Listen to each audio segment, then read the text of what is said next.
Hi, it's Kelly Kerr again from Kelly Kerr's Condo Corner. I'm back with the third and final bonus of painting your community. This story can also be found under my neighbor section on my website at kellyscondocorner.com. Kelly Kerr's condocorner.com. So, this is about some neighbors in sunny Florida, of course, since that's where I'm from.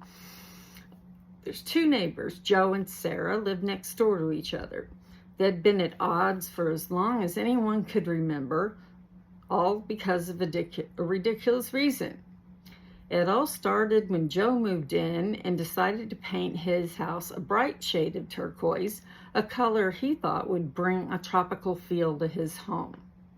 I've seen people paint their homes all different colors, even purple. I've seen, at least 2 or 3 purple.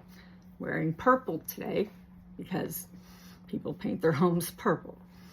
So Sarah, though, was a staunch traditionalist, and she always believed that houses should be painted in classic shades like beige or white.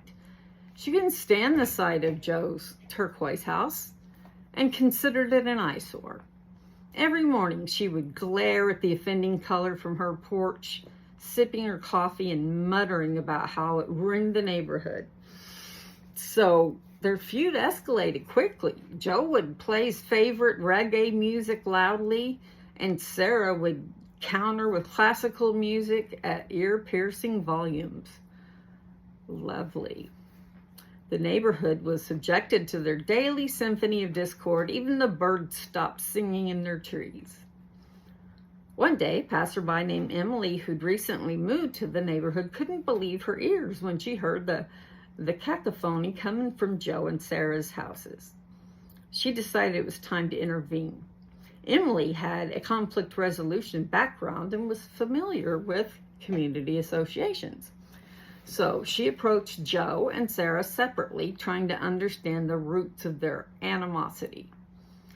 To her surprise, she discovered that the color of Joe's house and his choice of music were the primary sources of their feud. Emily had an idea.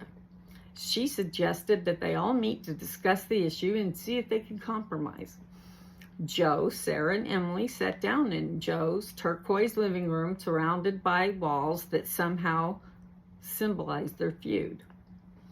Emily proposed that Joe could repaint his house with a more neutral color, and in exchange, Sarah would have to accept a reasonable volume of level for the music.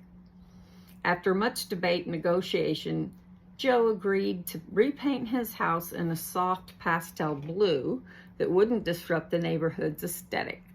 Sarah, in turn, agreed to let Joe enjoy his music so long as he kept it at a reasonable volume.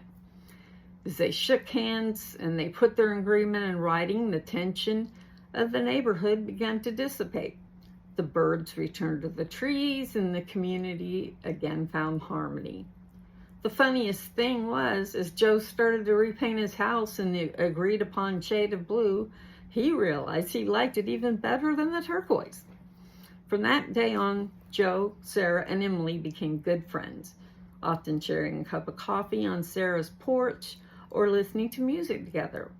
The lesson learned was that sometimes a seemingly absurd disagreement to unite people and find common ground.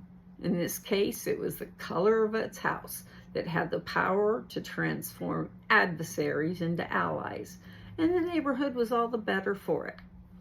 I always like to leave communities better. If I happen to be leaving, I want to make them better before I go. I want every community to be the best community it could be. I'm sorry for the lighting. It's getting late in the day.